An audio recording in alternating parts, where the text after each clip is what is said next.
పరచి ప్రార్థిస్తా ఉన్నాము పరమ తండ్రి. ఆమేన్.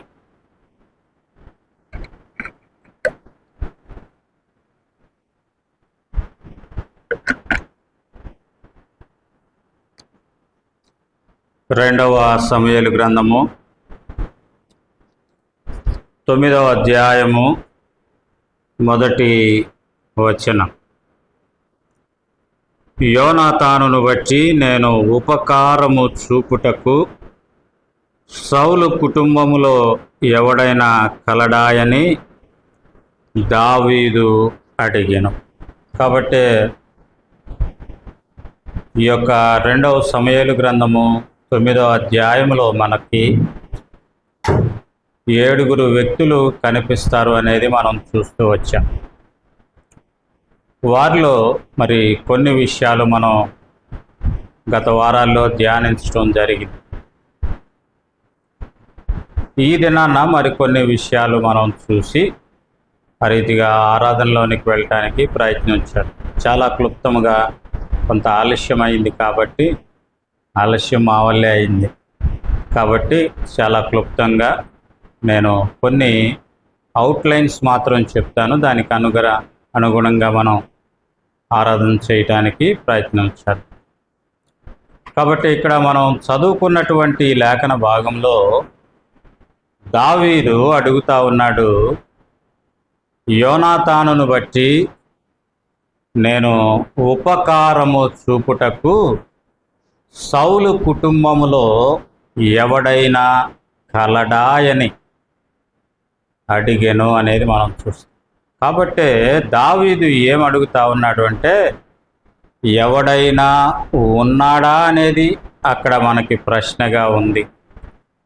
ఎందుకు ఆ రీతిగా తాను ప్రశ్నించాల్సి వచ్చింది అంటే, సౌలు కుటుంబానికి చెందినటువంటి వ్యక్తులు తనకు దూరంగా ఉన్నట్లుగా మనం చూడగలుగుతాం. కాబట్టి ఆ సందర్భంలో మరి షీబా ఆ యొక్క సౌలు కుటుంబ గృహ నిర్వాహకుడైనటువంటి షీబాని పిలిపిస్తారు. పిలిపించినప్పుడు షీబా చెప్తాడు, సౌలు కుమారుడైనటువంటి యోనాతానుకి ఒక కుమారుడున్నాడయ్యా, అతను 2 కూడా కుంటి కాళ్ళు కలిగినటువంటి వ్యక్తి అని చెప్పినప్పుడు అతన్ని మరి పిలిపిస్తాడు. పిలిపించినప్పుడు దావీదు పిలుస్తాడు చక్కగా, మెఫీబోషెత్తు అని. కాబట్టి ఆ మెఫీబోషెత్తు గురించి ఒక 5 విషయాలు, అంటే మెఫీబోషెత్తు గురించి ఒక 5 విషయాలు మీకు గుర్తు చేస్తా. దానిని బట్టి మనమేమై ఉన్నాము దేవునికి అనేది మనము గ్రహించి దేవునిని ఆరాధించడానికి మనం ప్రయత్నం చేద్దాం. కాబట్టి ఈ మెఫీబోషెత్తు విషయాన్ని గనక మనం చూస్తే, ఈ యొక్క 2వ సమూయేలు గ్రంథము 4వ అధ్యాయము 4వ వచనంలో తనను గురించిన మొదటి ప్రస్తావన మనం చూస్తాం. సౌలు కుమారుడగు యోనాతానునకు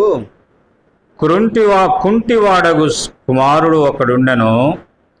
యెజ్రెయేలు నుండి సౌలును గూర్చియు యోనాతానును గూర్చియు వర్తమానము వచ్చినప్పుడు వాడు 5 ఏండ్ల వాడు. వాని దాది వానిని ఎత్తుకొని పరుగున పారిపోగా వాడు పడి కుంటివాడాయను. వాని పేరు మెఫీబోషెత్. కాబట్టి మనం చూస్తాం, ఈ యొక్క సౌలు కుమారుడైనటువంటి ఈ యోనాతాను యుద్ధంలో మరణించారు అనేటటువంటి సంఘటన 1వ సమూయేలు గ్రంథం చివరి అధ్యాయంలో గనక మనం చూస్తే ఆ విషయాలు మనం చూడగలం. 1వ సమూయేలు గ్రంథము చివరి అధ్యాయంలో మనం గమనిస్తాము. 6వ వచనంలో మనం చూస్తాం. చూడండి, 6వ వచనంలో, ఇలాగున సౌలును అతని 3 కుమారులను మరి అతని ఆయుధములు మోయువాడను అతని వారందరూ ఒక్క దినముననే మరణమైరి అనేది మనం చూస్తాం. కాబట్టి ఆ రీతిగా మరణమైనప్పుడు ఆ విషయం మరి ఈ యొక్క సౌలు కుటుంబానికి తెలిసినప్పుడు ఈ యొక్క యోనాతాను కుమారుడైనటువంటి మెఫీబోషెత్తుకి దాదీగా ఉన్నటువంటి ఆవిడ తీసుకొని పారిపోయినట్లుగా మనం చూస్తాం.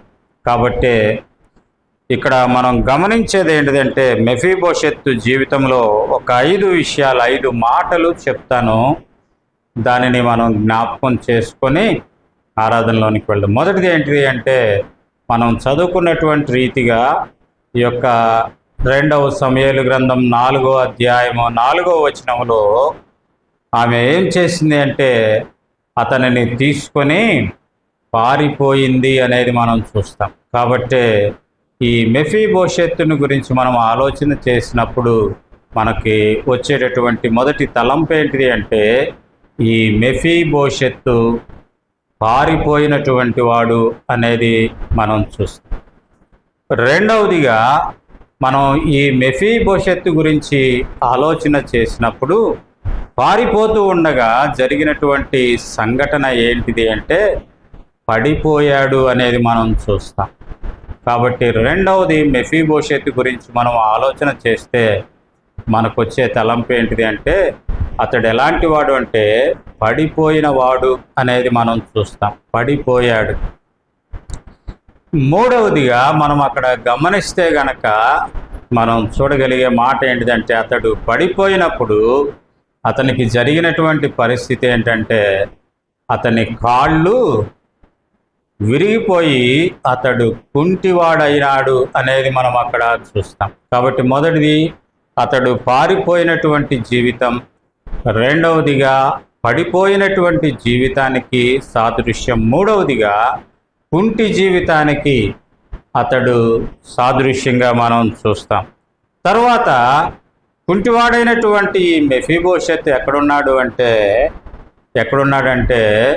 ఆ యొక్క దూరముగా యెరూషలేముకి 120 కిలోమీటర్ల దూరంలో లొదెబారు అనేటటువంటి ప్రాంతములో మాకీరు అనేటటువంటి వాని ఎంట ఉన్నాడు. అంటే అతడు రహస్యమైనటువంటి జీవితాన్ని జీవిస్తూ ఉన్నాడు.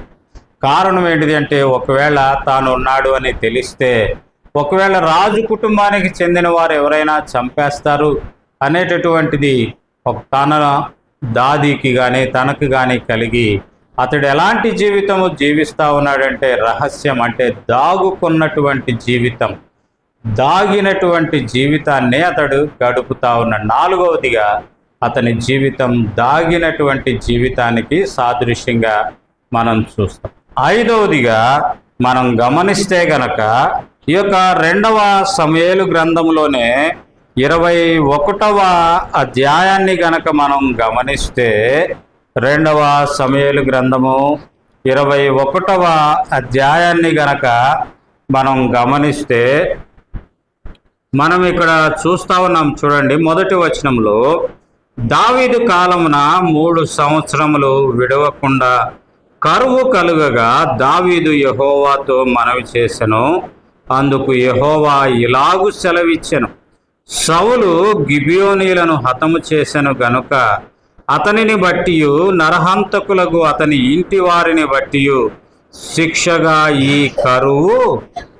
కాబట్టి యెహోషువ ఇశ్రాయేలుతో నిబంధన చేస్తాడు, మిమ్మల్ని సంహరించను అని నిబంధన చేస్తాడు. అయితే ఆ యొక్క నిబంధనని సౌలు మీరి వారిని హతమార్చటానికై ప్రయత్నించినటువంటి సందర్భంలో ఆ యొక్క విషయానికి సంబంధించి ఆ దేశంలో 3 సంవత్సరాలు కరువు కలిగినప్పుడు దావీదు దేవుని సన్నిధిలో మొరపెట్టినప్పుడు ఎందుకు వచ్చింది ఈ కరువు అనేది దేవుని సన్నిధిలో మొరపెడితే దేవుడు చెప్పినటువంటి మాట ఏంటిదంటే సౌలును బట్టి అతని నరహంతకులైన అతని కుటుంబము బట్టి ఈ శిక్ష కలిగింది. గిబియోనీలతో వారు మరి ఇశ్రాయేలు ప్రజలు చేసుకున్నటువంటి నిబంధనను మీరారు కాబట్టే ఈ కరువు కలిగింది అని చెప్పేసి అన్నప్పుడు దావీదు ఏం చేస్తాడంటే ఆ గిబియోనీయుల్ని పిలిపించి వారితో మాట్లాడతాడు. కాబట్టి ఇక్కడ 2వ వచనం మనం చూస్తాం. గిబియోనీయులు ఇశ్రాయేలీల సంబంధికులు కారు, వారు అమ్మోనీయులలో శేషించిన వారు. ఇశ్రాయేలు మిమ్మును చంపమని ప్రమాణపూర్వకంగా వారితో చెప్పియుండిరి గాని సౌలు ఇశ్రాయేలు యూదా వారి యందు ఆసక్తి గలవాడై వారిని హతము చేయ చూచుచుండెను అనేటటువంటిది మనం చూస్తాం.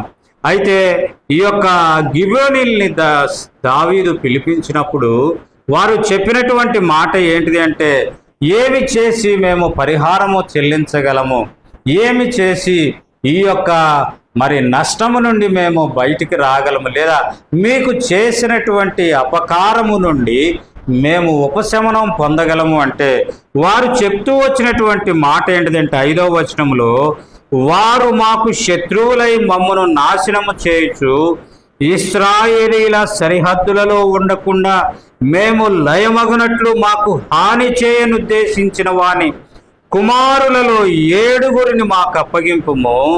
యెహోవా ఏర్పరచుకొనిన సౌలు గిబియా పట్టణములో యెహోవా సన్నిధిని వారిని ఉరితీసేదమని రాజుతో మనవి చేయగా నేను వారిని అప్పగించేదను అని చెప్పి, కాబట్టి వారిని అడిగినప్పుడు ఏం చెప్పారంటే, వారు మాకు చేసినటువంటి నష్టానికి ప్రతిఫలంగా లేదా మమ్మల్ని మరణానికి అప్పగించినటువంటి ఆ కారణాన్ని బట్టి సౌలు కుటుంబానికి, సౌలు కుమారులలో లేదా సౌలు కుటుంబానికి చెందినటువంటి వ్యక్తులలో 7 మాకు అప్పగించండి.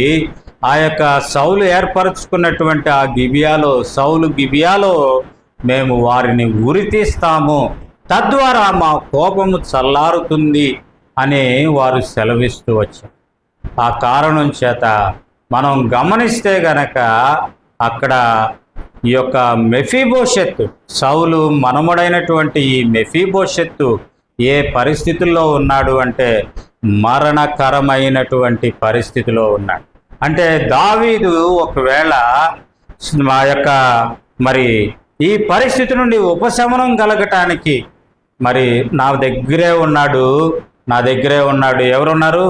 మెఫీబోషెత్తు ఉన్నాడు, మెఫీబోషెత్తు కొడుకు ఉన్నాడు, ఇంకా అతని సంబంధుల్లో ఎవరున్నారో వారిని చూసి ఆ మొత్తంగా వారికి అప్పగించేస్తే ఏమవుతుంది? ఈ యొక్క కరువు నుండి విడుదల కలుగుతుంది, దేవుని కోపము నుండి విముక్తి కలుగుతుంది. కాబట్టి అని వారిని అప్పగించటానికి అవకాశం ఉంది. అంటే అతను ఎలాంటి పరిస్థితిలో ఉన్నాడు అంటే మరణకరమైనటువంటి పరిస్థితిలో తాను ఉన్నట్లుగా మనం చూడగలుగుతాం. కాబట్టి ఇక్కడ ఒక 5 విషయాలు ఈ యొక్క మెఫీబోషెత్ గురించి మనం చూస్తూ వచ్చాం. వాటిలో మొదటిది ఏంటిది అంటే అతడు పారిపోయినటువంటి వాడు అనేది మనం చూస్తాం. రెండవదిగా అతడు పడిపోయినటువంటి జీవితానికి సాదృశ్యము అని మనం చూస్తాం. మూడవదిగా కుంటి జీవితం లేదా అవిటి జీవితానికి అతడు సాదృశ్యము అనేది మనం చూస్తాం. నాలుగవదిగా మనం ఏం చూసాము? రహస్యమందు అంటే దాగుకొనినటువంటి జీవితానికి అతని సాదృశ్యంగా మనం చూస్తాం. ఐదవదిగా మరణకరమైన స్థితికి అతడు సాదృశ్యంగా ఉన్నట్లుగా మనం చూస్తాం. కాబట్టి దీనిలో మనం అసలు మనం ఈ మాటలు సరిపోతాయి అనుకుంటా కదా. ఒకప్పుడు మన జీవితాలు కూడా అలాంటివే. పారిపోవటం అంటే దేవునికి దూరమైనటువంటి జీవితం. ఎందుకు ఇక్కడ దేవునికి అంటే ఈ యొక్క యెరూషలేము నుండి ఈ యొక్క మెఫీబోషెత్తు పారిపోయినాడు. కారణం ఏంటిది అంటే తన తండ్రి తన యొక్క తాత ఇద్దరు కూడా యుద్ధరంగమందు చనిపోయారు. కాబట్టి ఏమవుతామంటే శత్రువుల చేతికి చిక్కుతాము. ఒకవేళ శత్రువుల చేతికి చిక్కితే వెంటనే చంపేస్తారు అనేటటువంటి ఆ భయముతో ఆ యొక్క రాజగృహము నుండి ఆ యొక్క యెరూషలేము పట్టణము నుండి వారు పారిపోయినట్లుగా మనం చూస్తాం. అంటే వారి ప్రాణాన్ని కాపాడుకోవాలని వారు పారిపోయినట్లుగా మనం అక్కడ చూడగలుగుతాం. కాబట్టి అంటే దాని అర్థం ఏంటిది అంటే ఆ యొక్క రాజ సన్నిధికి ఆ యొక్క యెరూషలేముకి వారు దూరమైనటువంటి జీవితాన్ని మనం చూడగలుగుతా ఉన్నాం. మెఫీబోషెతు జీవితంలో ఆ యొక్క రాజ సన్నిధిని, పరిశుద్ధ పట్టణమైనటువంటి యెరూషలేముకి వారు దూరమైనటువంటి జీవితం అనేది మనం చూస్తాం.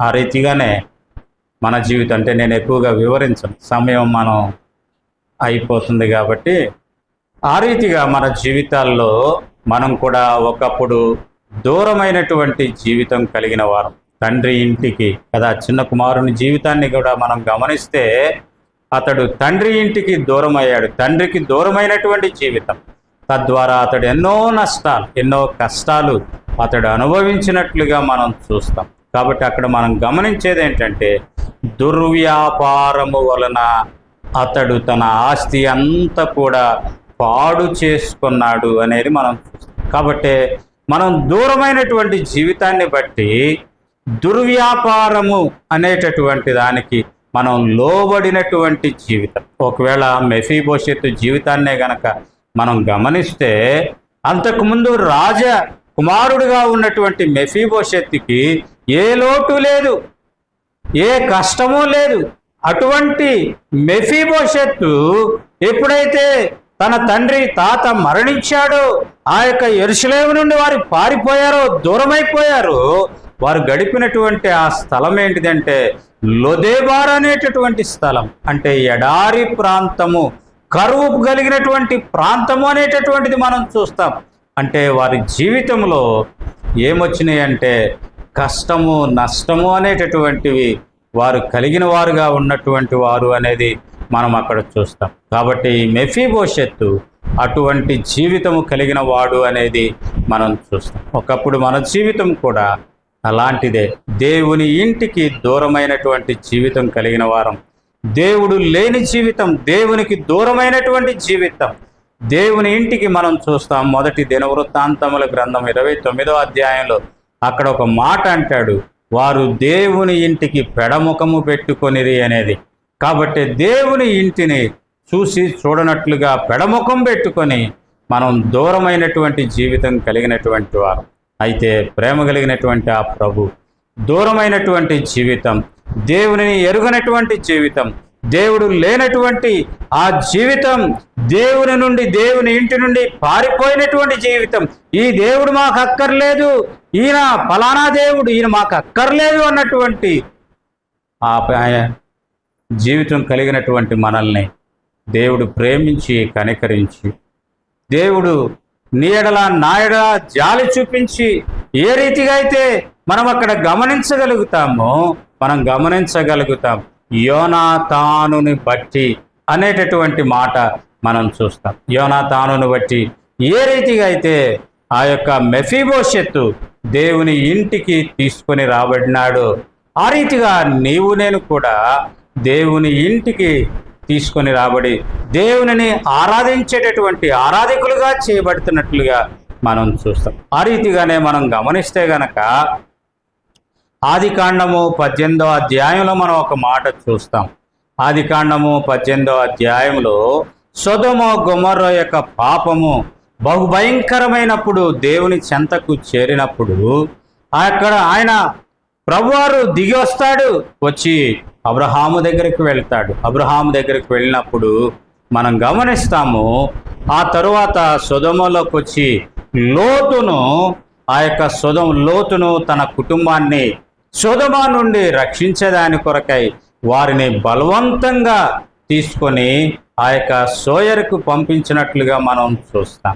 కారణం ఏంటిదంటే ఆ తర్వాత మనం ఒక మాట మనం గమనించగలం. ఏమని అంటే అబ్రహామును బట్టి అనేటటువంటి మాట మనం అక్కడ చూడగలం. అబ్రహామును బట్టి అనేటటువంటి మాట మనం చూస్తాం. చూడండి, ఇక్కడ మనం గమనిస్తాం 17వ వచనములో, అప్పుడు యెహోవా నేను చేయబో కార్యము అబ్రహామునకు దాచదనా అనేటటువంటి మాట మనం అక్కడ చూస్తాం. కాబట్టి ఆ రీతిగా అబ్రహామును బట్టి దేవుడు ఆ యొక్క లోతు కుటుంబాన్ని కాపాడినట్లుగా మనం చూస్తాం. అందుకే 19వ అధ్యాయంలో మనం చూస్తాం 29వ వచనములో, దేవుడు ఆ మైదానపు పట్టణములను పాడు చేసినప్పుడు దేవుడు అబ్రహామును జ్ఞాపకం చేసుకొని లోతు కాపురమున్న పట్టణములను నాశనము చేసినప్పుడు ఆ నాశనం మధ్య లోతు నశించకుండా అతనిని తప్పించెను అనేటటువంటి మాట మనం అక్కడ చూస్తాం. కాబట్టి మనం గమనిస్తూ ఉన్నటువంటి మాట ఏంటిది అంటే, అక్కడ ఏం గమనిస్తూ ఉన్నామంటే, అబ్రహామును బట్టి దేవుడు లోతు కుటుంబాన్ని తప్పించినట్లుగా మనం చూస్తాం. అంతకుముందు మనం చూస్తూ ఉన్నటువంటి సందర్భం ఏంటిదంటే, యోనాతానును బట్టి ఆ యొక్క మెఫీబోషెతును కాపాడినట్లుగా మనం చూడగలుగుతాం. అదే విషయాన్ని ఆది కాండము 30వ అధ్యాయం 7వ వచనాన్ని గనక మనం గమనిస్తే, ఆది కాండము 30వ అధ్యాయము 7వ వచనాన్ని గనక మనం గమనిస్తే 27 క్షమించండి 30 అధ్యాయము 27వ వచనం గనక మనం గమనిస్తే 27వ వచనంలో లాబాను అంటాడు ఒక మాట. అందుకు లాబాను అతనితో, నీ కటాక్షము నా మీదనున్న ఎడల నా మాట వినుము, నిన్ను బట్టి యెహోవా నన్ను ఆశీర్వదించనని శకునము చూసి తెలుసుకొంటిని అంటాడు. కాబట్టి లాబానుకు కలిగినది కొంచెమైనప్పటికీ కూడా ఎప్పుడైతే అక్కడ మనం గమనిస్తామో ఆ యొక్క మరి ఇతనిని గమనిస్తామో 30వ అధ్యాయం కదండి, 30వ అధ్యాయం యాకోబును బట్టి కదా, యాకోబును బట్టి ఆ యొక్క లాబానుని ఏ రీతిగా ఆశీర్వదించాడు అనేది మనం అక్కడ చూస్తాం. కాబట్టి మనం గమనిస్తే గనక దేవుడు యేసు క్రీస్తుని బట్టి నిన్ను నన్ను కాపాడినట్లుగా మనం చూస్తాం. ఆనాడు యోనాతానును బట్టి ఆ యొక్క మెఫీబోషెత్తుని కాపాడినట్లుగా చూస్తాము. అబ్రహామును బట్టి లోతును అతని కుటుంబాన్ని కాపాడినట్లుగా మనం చూస్తాము. యాకోబును బట్టి మనం గమనించేది ఏంటిదంటే, అక్కడ మనం చూస్తాం చూడండి ఏమనంటే, ఆ యొక్క లాబానుని అతని కుటుంబాన్ని ఆశీర్వదించినట్లుగా మనం చూస్తాం.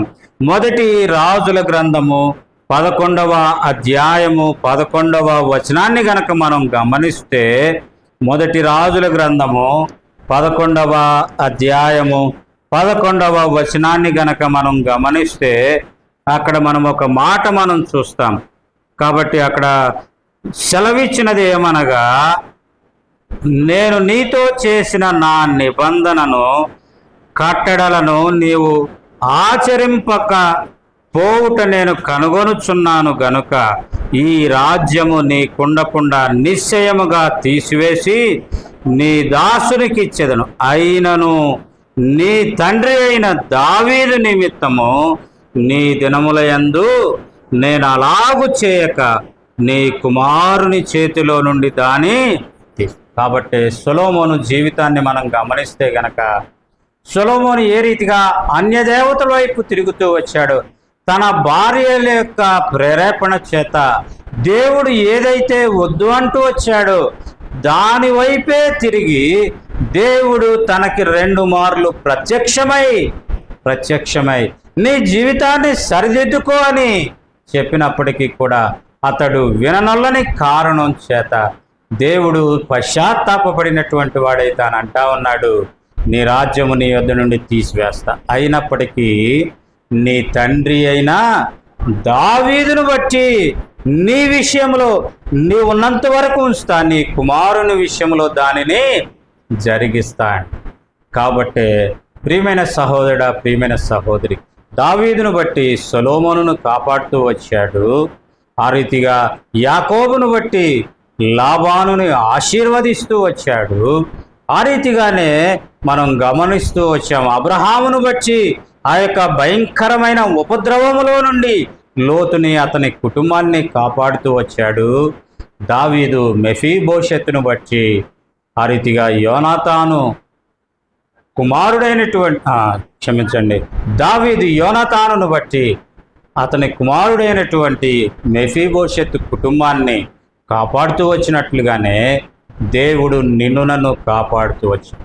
ఎలాంటి వారం అంటే మనము దూరస్థులమైనటువంటి వారం, దేవుని నుండి పారిపోయినటువంటి వారము, దేవుని ఇంటికి పెడముఖము పెట్టుకున్నటువంటి మన జీవితాల్లో ఒకప్పుడు మరణకరమైనటువంటి పరిస్థితి ఆ యొక్క లోతు వలె, ఒకప్పుడు ఆశీర్వాదము లేని స్థితి ఆ యొక్క లాబాను వలె, ఒకప్పుడు మనకున్నవన్నీ కోల్పోవాల్సినటువంటి పరిస్థితి సొలొమోను వలె అయినప్పటికీ దేవుడు తన ప్రియ కుమారుడైనటువంటి యేసుక్రీస్తును బట్టి నేను నా జీవితంలో నుండి అట్టి మరణాన్ని తొలగిస్తూ వచ్చాడు. అట్టి ఆశీర్వాదము లేనటువంటి ఆ స్థితి నుండి దేవుడు నన్ను ఆశీర్వాదకరమైనటువంటి ఆశీర్వాద గృహమైనటువంటి దేవుని ఇంటిలోనికి నన్ను తీసుకొని వచ్చాడు. దేవుడు నన్ను విడిచిపెట్టలేదు కానీ సొలొమోను వలె దేవుడు నన్ను తన ప్రియ కుమారుడైన యేసుక్రీస్తును బట్టి నన్ను తన ఇంటిలో నన్ను ఆరాధికునిగా చేస్తూ వచ్చాడు. ఆ కారణం చేతనే ప్రభువా, ఒకప్పుడు నేను మెఫీబోషెతు వలె పారిపోయినటువంటి జీవితం కలిగిన వాడిని. అయితే ఏ రీతిగా అయితే ప్రభువా ఆ యొక్క సొలొమోనును బట్టి మెఫీబోషెతును దావీదు జ్ఞాపకం చేసుకున్నాడు, నీ ప్రియకుమారుడైన యేసుక్రీస్తును బట్టి నేను పొందాల్సిన నా శిక్ష అంతటి నుండి నన్ను విడిపించి నాకు విడుదల ఇచ్చి మరణము నుండి నిత్య జీవం వైపు నన్ను నడిపించేదాని కొరకై ప్రభువా నీ ప్రియకుమారుడిని ఈ లోకానికి పంపించి కల్వరి శిలువలో నేను పొందాల్సిన ప్రతి శిక్ష భయంకరత్వాన్ని ప్రభువా నీ ప్రియకుమారుడిపై వేసి నాకు నీవిచ్చిన విడుదల విమోచనను బట్టి నీ వందనాలు నాయనా. నీ సన్నిధిలో చేరి ఆనందించేటటువంటి భాగ్యం, నీ సన్నిధిలో ఉన్నటువంటి సంతోషాన్ని అనుభవించేటటువంటి భాగ్యం, నీ సన్నిధిలో ఉన్నటువంటి ఆశీర్వాదముతో నింపబడేటటువంటి భాగ్యాన్ని ప్రభువా నీవు నాకు అనుగ్రహిస్తూ వచ్చావయ్యా అంటూ ప్రభువుని హృదయమారా స్తుతించేదాని కొరకై ప్రభు నన్ను సమకూర్చినట్లుగా మనం చూస్తాం. అంత మాత్రమే కాదు, అతడు పడిపోయినటువంటి జీవితం అనేక పర్యాయాలు దేవుని ఇంటికి నేను తీసుకొని రాబడినప్పటికీ కూడా అనేక పర్యాయాలు పడిపోయినటువంటి జీవితం, పతనమైనటువంటి జీవితం. ఆయన ప్రభు నన్ను విడిచిపెట్టకుండా ఆయన లేవనెత్తుతూ వచ్చాడు. కాబట్టే మనం గమనిస్తాం, మెఫీబోషెతు ఎక్కడి నుండి పడిపోయాడు అంటే తన దాది చేతులలో నుండి పడిపోయాడు. తన దాది అతనిని మోసుకొని వెళ్తుంది, తన దాది చేతులలో నుండి పడిపోయాడు అనేటటువంటిది మనం గమనిస్తాం. మనం ఎక్కడ పడిపోతా వచ్చామంటే అనేక పర్యాయాలు దేవుని ఇంటిలోనికి దేవుడు తీసుకొచ్చినప్పటికీ కూడా దేవుని ఇంటిలో పడిపోయినటువంటి వారంగా అనేక పర్యాయాలు ఒకవేళ దాది చేతులకు నొప్పొచ్చిందో, దాది మోయలేకపోయిందో, దాది పరిగెత్తుతూ అలుపొచ్చి ఆ యొక్క జార విడిచిందో కదా అండి. ఆ రీతిగానే మన జీవిత యాత్రలో అనేక పర్యాయాలు మనము అలసిపోయామో, అనేక పర్యాయాలు వెగటు పుట్టిందో దేవుని ఇల్లు, అనేక పర్యాయాలు ఈ లోక ఆశలు మనల్ని కమ్ముకుంటూ వచ్చినాయో, వాటన్నిటి నుండి మనం పడిపోయినటువంటి వారంగా మనం ఉంటూ వచ్చి అయినప్పటికీ ప్రభు విడిచిపెట్టలే. ప్రభు నన్ను విడిచిపెట్టకుండా ఆ పడిపోయినటువంటి ఆ యొక్క మెఫీబోషెతును తిరిగి తాను దాది ఏ రీతిగా అయితే మరలా తన హస్తాల్లోనికి తీసుకొని మరలా పరిగెత్తిందో ఆ రీతిగానే ఆ ప్రేమ కలిగినటువంటి ఆ ప్రభు నువ్వు ఏ స్థితిలో నుండి పడిపోయినప్పటికీ, ఏ స్థితిలో ఉన్నప్పటికీ, దిగజారిపోయినప్పటికీ కూడా ప్రభు నన్ను విడిచిపెట్టకుండా తిరిగి తన పొదివి చేతపట్టి తిరిగి తన కౌగిటిలో చేర్చుకొని నన్ను మరి ఆ రీతిగా మనకి క్షేమాన్ని ఇచ్చినటువంటి దేవుడిగా మనం జ్ఞాపకం చేసుకుంటాం. ఆ రీతిగా పడిపోయినప్పుడు కలిగినటువంటి నష్టం ఏంటిది అంటే మెఫీబోషెత్ జీవితంలో కుంటివాడయ్యాడు. అతడు నడవలేని స్థితికి వచ్చాడు. అతడు వికలాంగులవుతూ వచ్చాడు. సామాన్యమైనటువంటి మానవ జీవితాన్ని జీవించలేని స్థితిలో ఉంటూ వచ్చి ఆ రీతిగానే మనం ఏ స్థితిలో కుంటివారం అయిపోతూ వచ్చామో, ఏ పరిస్థితి మనల్ని కుంటి జీవితానికి అలవాటు చేస్తుందో, అందుకే మనకు ఒక పాట కూడా ఉంది, కుంటి నీ వేళ నడిచెద వేళ, కుంటి నీవు నడిచెద వేళ. యెహోవాయే నీ దేవుడైతే యెహోవాను అనుసరించు, లేదా వేరే దేవతలుంటే వారిని అనుసరించు అనేటటువంటి పాట కదండి. మీకు గుర్తొచ్చింది ఆ పాట? నీకు గుర్తొచ్చింది? నీవెన్నాళ్ళు రెండు తలంపులతో కుంటి కుంటి నడిచెదా. కాబట్టి అనేక పర్యాయాలు మన జీవితంలో కుంటి జీవితాన్ని మనం నడిచినటువంటి వారంగా కదండి. అంటే దాని అర్థం ఏంటిదంటే బలహీనమైనటువంటి జీవితాన్ని మనం జీవించిన వారం. ప్రభువులో దినదినము బలపడాల్సినటువంటి మనము మన యొక్క దైనందినటువంటి మన లోకానుసారమైనటువంటి కోరికలు, పాప సంబంధమైనటువంటి కోరికలు మన జీవితాల్ని ఆవరించిన కారణం చేత బలహీనమైపోయి చిక్కి శల్యమైనటువంటి ఆ జీవితానికి లోననేటువంటి పరిస్థితుల్లో సైతం దేవుడు నన్ను విడిచిపెట్టకుండా ఆనాడు సొలొమోనుని ఏ రీతిగా దర్శిస్తూ వచ్చాడు, నన్ను దర్శిస్తూ వచ్చాడు. తన దాసుల ద్వారా, తన విడల ద్వారా, తన వాక్యము ద్వారా అనేక పర్యాయాలు నన్ను సంధిస్తూ నన్ను లేవనెత్తి తిరిగి తన సన్నిధికి తీసుకొని వచ్చినట్లుగా మనం చూడగలుగుతాం. ఆ రీతిగా నాలుగవదిగా మనం గమనిస్తే అతడు ఎలా ఉన్నాడంటే దూరమైనటువంటి స్థితి, దాగుకున్నటువంటి స్థితి. అనేక పర్యాయాలు పడిపోయినటువంటి మనం కూడా దేవుని ఇంటికి రాకుండా, దేవుని ఇంటికి దూరమైనటువంటి స్థితి. ఒకవేళ దేవుని దాసుడు వస్తూ ఉంటే ముఖం తిప్పుకొని పోయినటువంటి స్థితిలో మనం ఎన్నో పర్యాయాలు మన జీవితంలో మనం కలిగి ఉంటాం. అయినా దేవుడు నిన్ను విడిచిపెట్టల. ఆ పరిస్థితులను బట్టి ఒకవేళ దూరమైనటువంటి ఆ పరిస్థితుల్లో మరి ఆ యొక్క గిబియోనీలు, మరి దేవుడు కలుగజేసినటువంటి ఆ పరిస్థితిని బట్టి గిబియోనీలు పిలిచి మాట్లాడినప్పుడు ఆ యొక్క మరి దావీదు ఈ యొక్క మెఫీబోషెతును మరణానికి అప్పగించకుండా మెఫీబోషెతుని తన కుటుంబాన్ని కాపాడి ఇతరులను అప్పగించాడు. అది తర్వాత మనం చూడటానికి అవకాశం. కాబట్టి ఆ రీతిగా మరణములో నుండి ఆ యొక్క మెఫీబోషెతును తప్పించినట్లుగా మనం చూస్తాం. కాబట్టి మనం ఆ రీతిగా లోకానుసారంగా పాప ఇచ్చలకు బానిసలమైపోయి మరణానికి కారణమైన పరిస్థితులు మన జీవితంలో ఉన్నప్పుడు, అంటే కొన్నిసార్లు ఆత్మీయమైన మరణం కావచ్చు, కొన్నిసార్లు శారీరకంగా కూడా దిగజారిపోయి మరణకరమైనటువంటి పరిస్థితిలోనికి మనం వెళ్ళిపోయిన పరిస్థితే కావచ్చు. అయినప్పటికీ ప్రభు విడిచిపెట్టకుండా ఏ రీతిగా అయితే ప్రభు నన్ను కాపాడి దేవుని ఇంటికి తీసుకుని వచ్చి, దేవుని సన్నిధిలోనికి తీసుకుని వచ్చి నన్ను ఆశీర్వదిస్తూ ఉన్నాడు, మరణం నుండి తప్పిస్తూ వచ్చాడు. ఆ విషయాల్ని మనం జ్ఞాపకం చేసుకుంటూ, ప్రభా ఒకప్పుడు నా జీవితం మెఫీబోషెతు లాంటి జీవితం అయ్యా, అయితే నన్ను కనికరించావు. ఆనాడు దావీదు యోనాతానును బట్టి మెఫీబోషెతును కనికరించి తన ఇంటికి తీసుకుని వచ్చాడు. అయితే మీరైతే మీ ప్రియకుమారుడైన యేసుక్రీస్తును బట్టి మీరు నన్ను మీ ఇంటికి, దేవుని ఆలయానికి నన్ను తీసుకుని వచ్చారు అంటూ హృదయమారా కొద్ది సమయం ప్రభువుని స్తుతించి ఆరాధించేదాని కొరకే ప్రభు నీకు నాకు సహాయపడును గాక.